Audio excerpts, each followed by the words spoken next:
জানেন?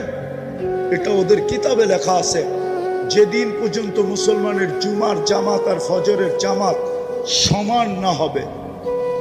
আজকে জুমায় মসজিদ ভরা যায়, ফজরে মুসল্লি পাওয়া যায় না।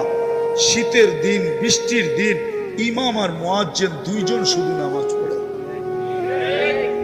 আল্লাহর ঘর খালি।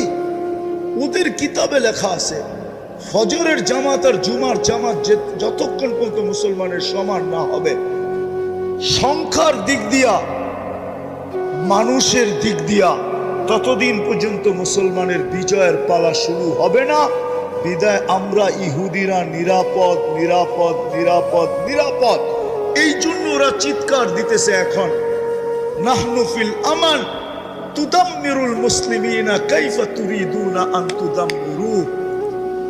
তোমরা এখনো নিরাপদ, যেমন মনে